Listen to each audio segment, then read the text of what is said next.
So we have all kinds of Olympic news for you guys that's trending on the Post website that doesn't really have anything to do with Olympic competition. But the headlines are absolutely wild, and you people love this type of stuff. So let's check in with New York Post do-it-all writer and reporter Jenna Limoncelli with the greatest and the latest out of Paris. Jenna, the New York Post, like, we're just winning with the headlines and the captions and all the things that's going on outside of the Olympics in terms of competition. What's going on with you? There's so much happening at the Paris Olympics that has nothing to do with the games that is trending and, like you said, doing so well at the New York Post that it's interesting because there's so much that people don't know in terms of the rules and the regulations that go on inside and outside of the Olympic Village. So we're seeing a lot of news coming out of there, a lot of controversies, disqualifications, and the list goes on. So there's a lot of tea to talk about today, Brandon. All right, we got the controversy. Number one, obviously one of the biggest ones coming out of Paris. Team USA sprinter Noah Lyles took home the gold in the 100. That's crazy that this man won this thing by just 5,000ths of a second. Now, there's a photo finish that's gone viral, but there are people online saying that other athletes stepped over the finish line before him. Can you explain the photo and this new Olympic controversy?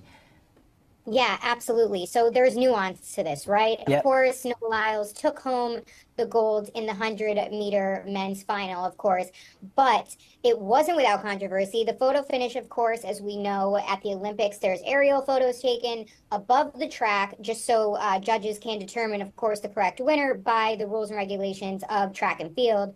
And it had appeared as though, and it really did happen, that Jamaica's Kashane Thompson, he had stepped over the finish line first, and then we see U.S. sprinter Fred Kerley coming in with the bright orange track shoes and then appearing to step over the line as well. However, that is not how the rules go in track and field. Although their toes may have crossed the line, according to track and field rules, it is the first runner that gets their torso over the line. It's called leaning if you're a casual fan in track and field. So Noah had actually leaned at the very end, propelling his chest over the line. So when you see that photo finish, the toes of the other runners may have crossed over, but it is the chest that Olympic judges are looking for. So because of that, he had beaten Jamaica's Thompson just by, like you said, what was it, 5,000ths of a second there. Yeah. So he did it to secure the gold. And the last title that Noah had actually won, he won it by a heavy lean as well. So again, this isn't new. This isn't a new rule. This is how track and field has always operated. But of course, the Paris Olympics, they're getting so much eyeballs, especially this year. And Noah is, of course, a top American sprinter. So that got a lot of attention. But according to rules, all is well. No controversy for real. The lean got attention, so did the fingernail polish on his nails as well. D-Wade shouted that out. Next up, swimmer Luana Alonso was kicked out of the Olympic Village for inappropriate behavior, is what they're calling it. This one's getting all kinds of clicks on the website. What's inappropriate? What did she do that was so inappropriate? I got so many questions on this one.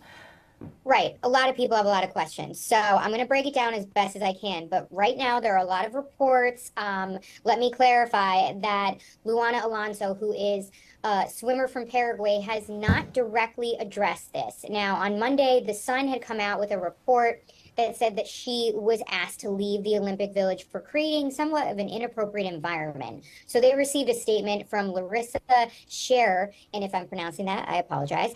They are the head of the Paraguay Olympic Committee, and they had confirmed this news and said her presence is creating an inappropriate atmosphere with Team Paraguay. They also thanked Alonso for, quote, proceeding as instructed, as it was her own free will that she did not spend the night in the athletes' village.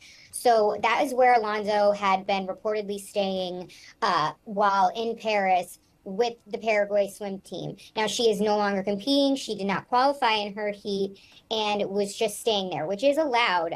You're allowed to stay with your teams. However, you know, the longer you stay in the village and you have nothing really to do, you know, these types of things could pop up. However, we do not know why exactly. It has not been confirmed as of August 5th as to why Alonso was asked to leave. A separate report by the Daily Mail said that she had become a distraction for other competitors with her, quote, skimpy clothing and socializing with other athletes. That is another report, like I said, from the Daily Mail. So we don't have anything confirmed yet, but that is getting a lot of attention at the Paris Olympics. It appears as though she had returned to the US possibly, as she posted an American flag on her Instagram story. But again, nothing has been confirmed as of yet, other than she chose under her free will to leave the village at the instruction of the Paraguay Olympic Committee. That is what we do know. So we're going to be updating you guys with more details on that, and of course covering it all here at the Post. But it's a lot of reporting right now. However, Alonso is no longer in the Olympic Village. Yeah, they better watch the verbiage, calling her a distraction and saying like skimpy clothing and all. We see what you're insinuating, what you want the people kind of thinking on why she was asked to leave, but at the same time, that could backfire on them as well. Last but not least, French pole vaulter Anthony Ammirati has finally broken his silence after his man part knocked down the pole, and he finished 12th. Dare I ask what he's had to say about his Olympic dream being crushed? Well, we all saw the viral footage of that pole vaulting event gone a bit wrong for him. The 21-year-old missed that, of course, when he had gotten caught on the pole in his lower extremity there below the waist. And the French pole vaulter did not address the attention he had received online directly. He did say, though, that it was a disappointment to go through all of that. Of course, he said, quote, "I am gutted because I didn't miss anything on the third attempt. What I did miss was a bit of jumping and training to fine-tuning the settings, just a technical session." So again, did not address it directly, but was disappointed and very upset about that, of course. And like you had mentioned, he finished 12th and had ended up just saying he felt 100% physically, but he said he was missing a bit of pole vaults. And we're going to end it on that so we can keep our jobs. Jenna Limoncelli, thanks for hopping on with me. Anytime.